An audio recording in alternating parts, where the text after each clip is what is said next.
मदरसा हिराउल इस्लामिया गालिबन यही नाम है।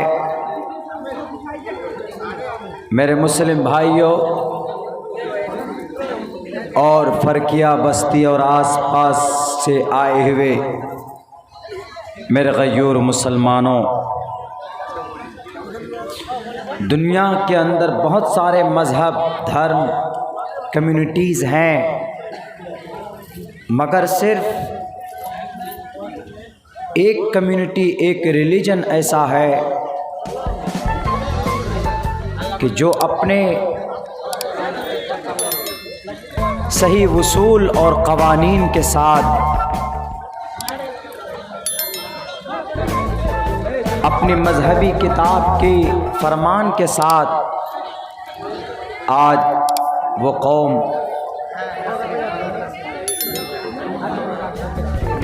अपने रब के फरमान के मुताबिक वो कौम ज़िंदगी गुजार रही है। वो कौम मुसलमान और वो मज़हब इस्लाम है। बहुत सारे धर्म आए, मानने वाले, मनाने वाले, मगर वो दुनिया के ऐश और दुनिया के रंग रलियों की वजह से वो लोग गुम होते चले गए। मगर कुर्बान जाइए इन मदरसे वालों पर। इन्होंने हर बातिल वक्त में, इन्होंने हर बुरे वक्त में अपने रब के फरमान, कुरान की तालीम को आम रखा और अपने मजहबी अकायद की भी प्रचार और प्रसार करते रहे। मैं बदलूँगा नहीं भाई, मेरी तकरीर आज ऐसी ही होगी। यह मैं सिर्फ अराकीन जलसा का हुक्म को पूरा कर रहा हूँ, वरना we are not able to tell you something more and more about this जलसा। हम कुछ और बहुत ज़्यादा नहीं कह सकते हम, बल्कि मैं तो ये गुजारिश करूँगा कि मेरे बाद जो मुकर्रिर है उस मुकर्रिर को आप बुला करके रखें। पता नहीं किस वक्त हम अपनी बात पूरी कर लें, लेकिन इतनी बात कहने की कोशिश करूँगा।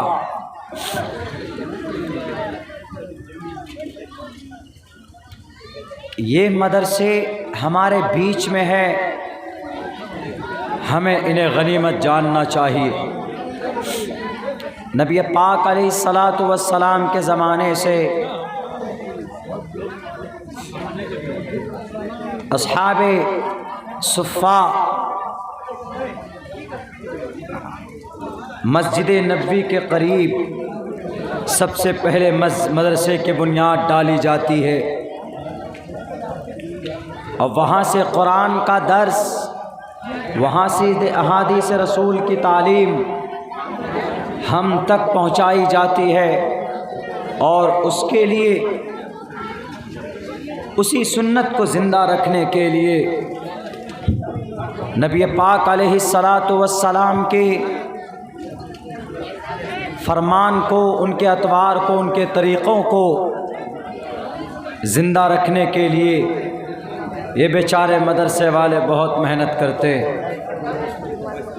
इनकी जुर्अत को हम सलाम करते हैं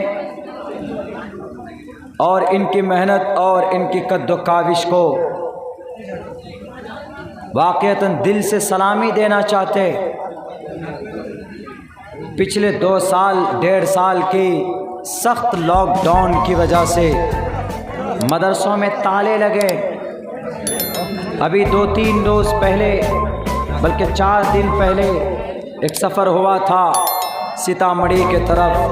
वहाँ रास्ते में जाते हुए एक मदरसे में देखा हमने कि उस मदरसे में ताला लगा हुआ है। चारों तरफ जंगल ही जंगल। हमने पूछा कि ये तो वो मदरसा है कि जिसमें 6 हाफिज कुरान की दस्तार बंदी हमने अपने हाथों से की थी, लेकिन ये सिचुएशन इस मदरसे की क्यों हो गई? उन्होंने कहा कि मौलाना, कोरोना की वजह से मदरसे में पढ़ाने वाले जो थे, रमज़ान के महीने में जो चंदा और कलेक्शन हुआ करता था वो बंद हो गया, और फिर कोई असबाब नहीं रहा, आमदनी के सारे असबाब बंद हो गए, इसीलिए मदरसा बंद करना पड़ा। मदरसा चलाने वाले चले गए दिल्ली, पंजाब, महाराष्ट्र, और मदरसे में ताले डाल दिए गए। अगर हर मदरसे में ताले डल जाएंगे तो ज़रा बताओ मुझे कि हमें अक़ीदा कौन बताएगा? ज़रा हमें बताओ कि हमें कुरान कौन बताएगा?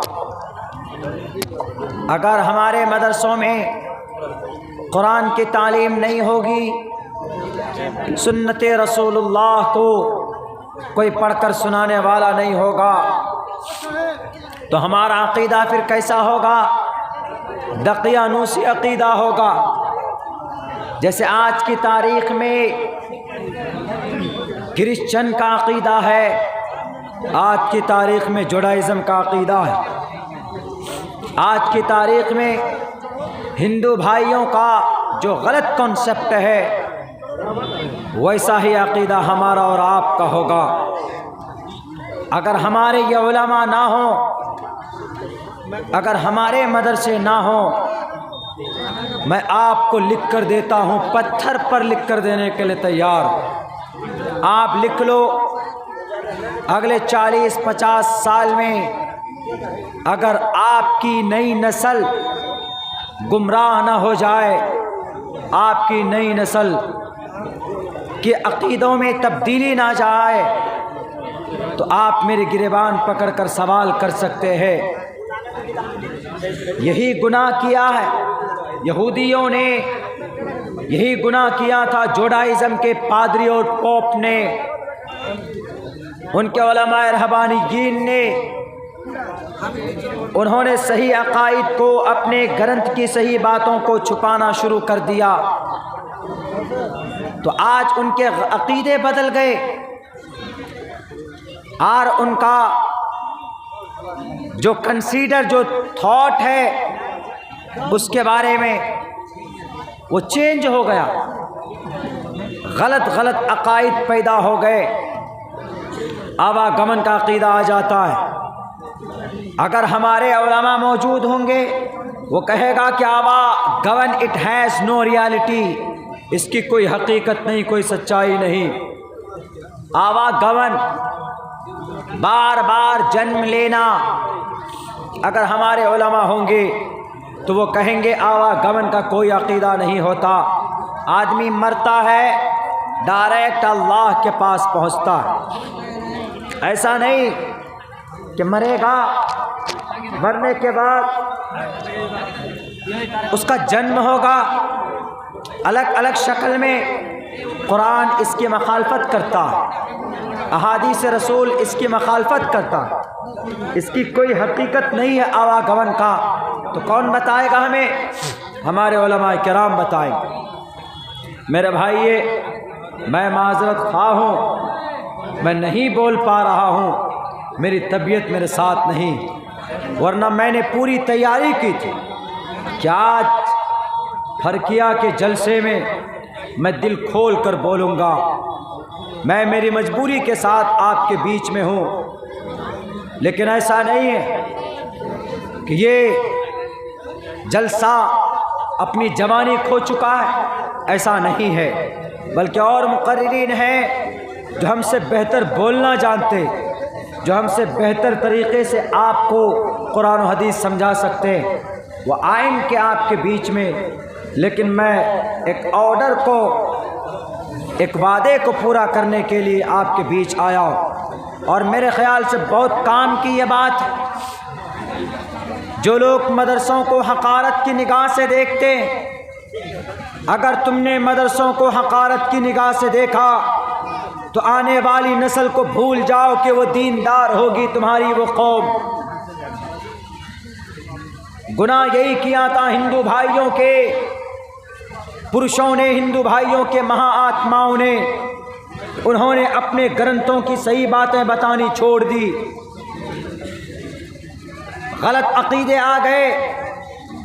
अभी 7 नौजवानों को लोनी में एक जगह पर गोली मारी गई, एक जगह पर 7 नौजवानों।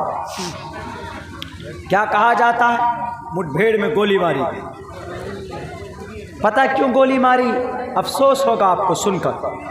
वो गोली इसलिए मारी गई, वो 7 नौजवान गौ तस्कर थे, यानी गाय खरीदो फरोख्त करते थे।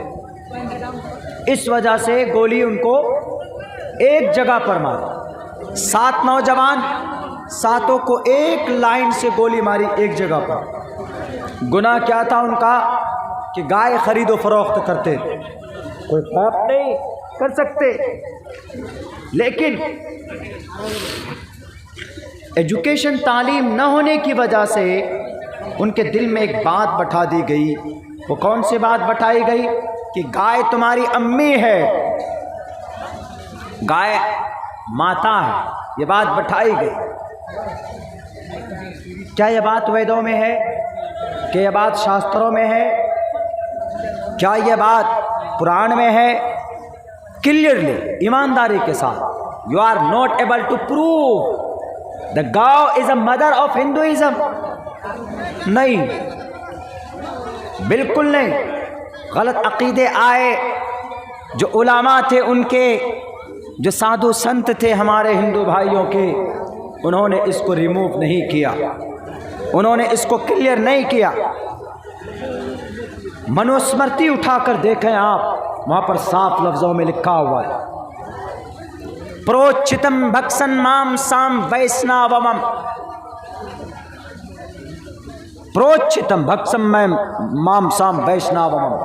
अगर कोई इंसान मांस खाना चाहता है तो मंत्रों द्वारा पवित्र करके खा सकता है, कोई प्रॉब्लम नहीं, कोई दिक्कत नहीं। तो इस मंत्र को कौन बताएगा? पढ़े लिखे लोग बताएंगे ना। अब पढ़ा लिखा तबका तो क्या बन चुका है? गुलाम बन चुका, चापलूस बन चुका। कहीं पर उनका मकतब नहीं, कहीं पर उनके मकातिब की कोई चलन नहीं, कहीं पर उनके मदरसे नहीं हैं, उनके पाठशाले नहीं। मैं ये सिर्फ इसलिए बता रहा हूँ ताकि हम और आप समझ सकें कि अल्हम्दुलिल्लाह सुम्मा अल्हम्दुलिल्लाह, हमारे बीच में जो हमारे मदरसे हैं, इन्हें हमें अगर ज़रूरत पड़े 2 वक्त 2 रोटी बनी है घर में, 1 रोटी खाओ, 1 रोटी बचाओ और अपने मदरसों को तरक्की दो, आगे करो। आपका मदरसा रहेगा तो उलमा पैदा होंगे। बुखारी शरीफ की अहादीस आपके सामने पढ़ी जाएगी।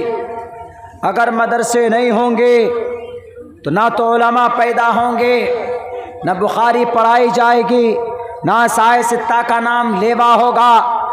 आपके अक़ीदों के अंदर तब्दीली आएगी, आपके बच्चे बुत परस्त होंगे और आपके जनरेशन के अंदर अपनी शरीयत के ताल्लुक़ से गफलत बरती जाएगी। फिर अल्लाह तबारक व ताला जैसे जिन्नातों को इस ज़मीन से ख़त्म किया था, तो अल्लाह कुरान में कहता है, या अय्युहल्लज़ीना आमनू मन यर्तद्द मिनकुम अन दीनी, अगर तुम दीन से, कुरान से, नमाज से, अहादीस से, शरीयत से तुम पहलू तही इख्तियार करोगे तो अल्लाह तबारक व ताला तुम्हारे जगह पर किसी और कौम को लाएगा और वो कौम सिर्फ अल्लाह की इबादत करेगी। और अल्लाह, वो कौम जो आएगी वो तुम जैसी कौम नहीं होगी। अल्लाह उनसे मोहब्बत करेंगे, वो अल्लाह से मोहब्बत करेंगे।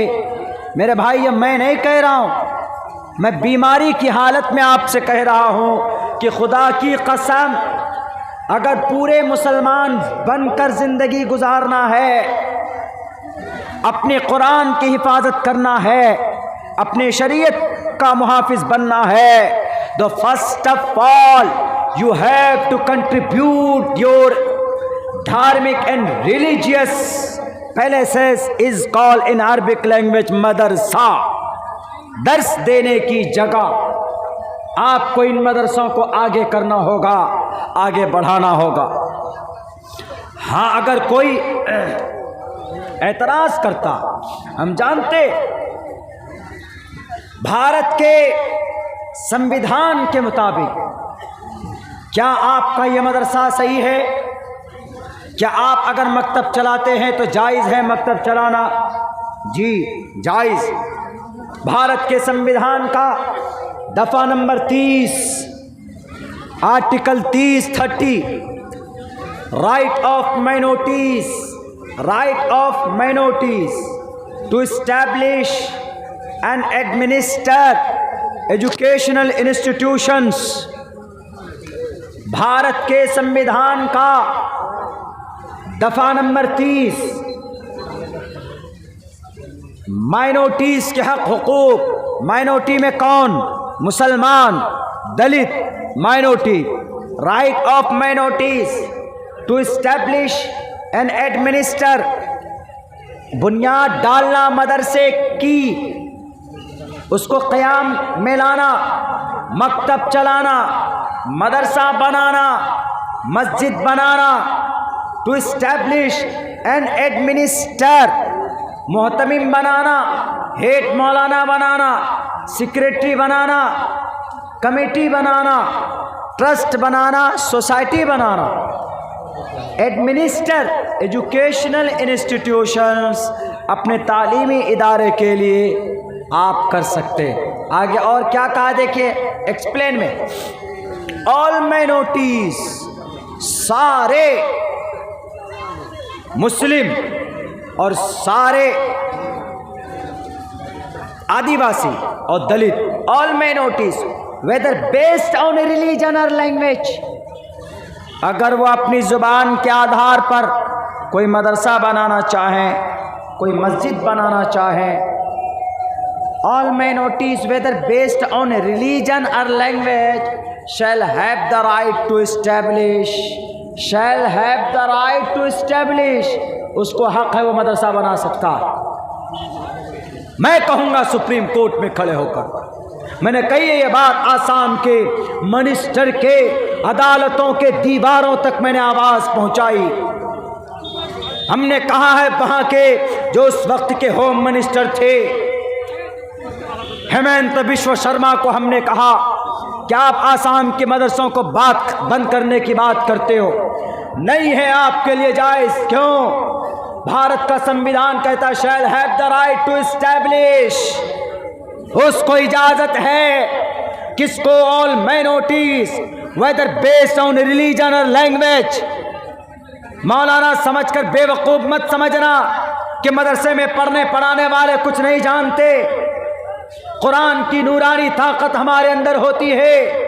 हम 3,22,000 अल्फाज को याद कर सकते हैं, तो हम भारत के संविधान का आर्टिकल 300 भी हम याद कर सकते हैं।